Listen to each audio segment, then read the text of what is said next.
This quaint and quiet middle-class street in Ancaster, Ontario looks almost identical to countless streets and neighborhoods across the country, until you reach the end of the street. Behind a now rusting gate and down a long winding driveway, the abandoned mansion of an icon in the community sits upon a hill surrounded by trees and forest.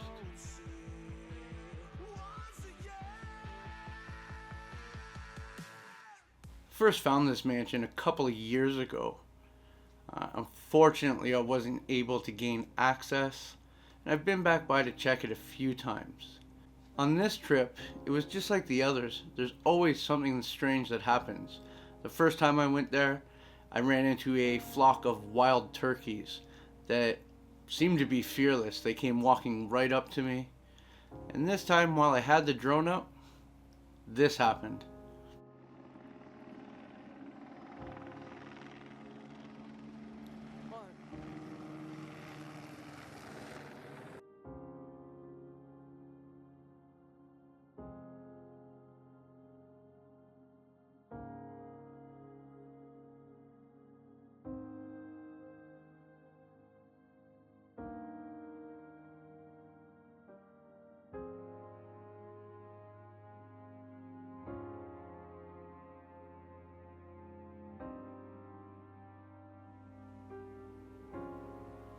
This gorgeous mansion was built in 1967 by Morgan Firestone,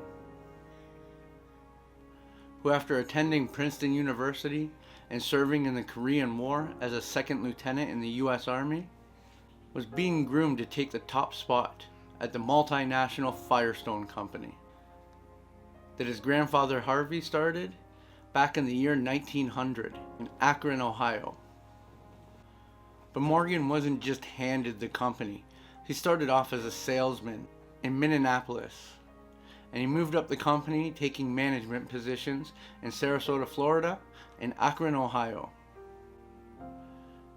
He was then sent to Hamilton, Ontario, where he became president of Firestone Canada in 1966. Morgan spoke of how much he enjoyed Canada, but also about how much he hated tires and loathed large corporations. He was quoted as saying, "I was watching the clock from 9 to 5 when I worked at Firestone. I wanted to do something on my own, and I realized that I had to do it by the time I was 40, or it'd be too late. I'd be locked in." This is when he founded the Firestone Corporation and held the position of Chief Executive Officer.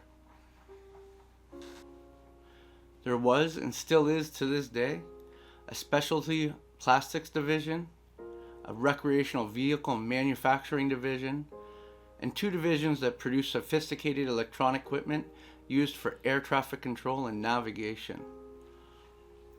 While Morgan was building his company, the Firestone plant in Hamilton started to really struggle financially, despite heavy investment into the company by both Firestone and the federal government.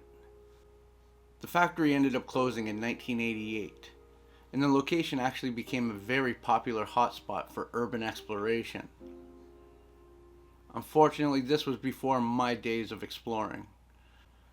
By 1993, the Firestone Corporation had an annual sales revenue of $160 million, and Morgan's yearly salary was $2.4 million. They were doing very, very well. Despite the tremendous success, Morgan did not want the company to grow too large and had no plans of expanding it. Morgan became extremely well known and cared for the community.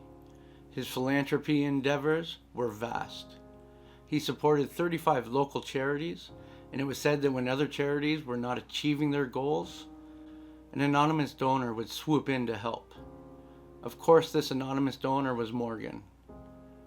He brought such people as former U.S. Presidents George Bush and Bill Clinton, former British PM Margaret Thatcher, and actress Sophia Loren to town for fundraising dinners.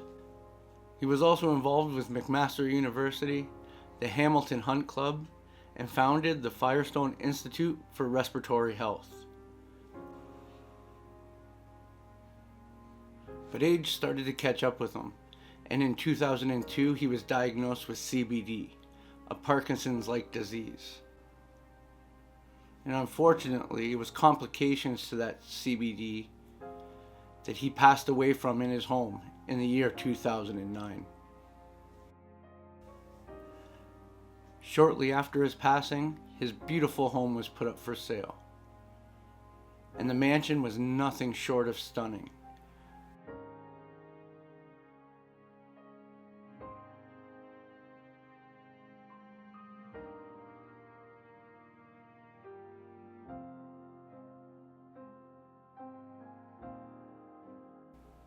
I think the real estate listing from 2010 sums the house up perfectly.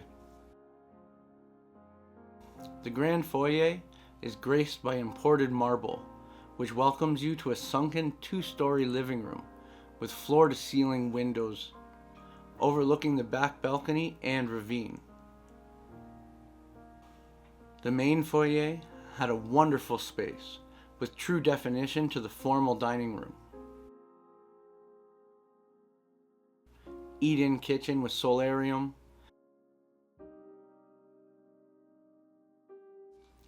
The impossible dream can be fulfilled in this masterfully designed and quality contemporary constructed estate that is customized to perfection from the minute you enter. Unfortunately, the house is never sold, and after being on the market for 12 years, it has been fully gutted and being prepped for demolition.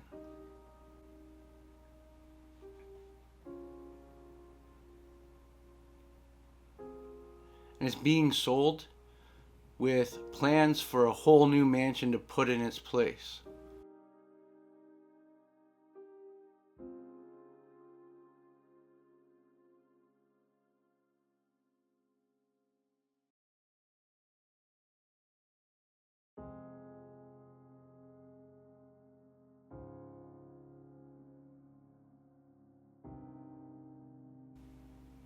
Unfortunately, we never got to see the home before it was totally gutted, but we are getting to see what's left of it and being able to tell the story of what seemed to be a very incredible man that really was involved in the community, and it's a great overall story.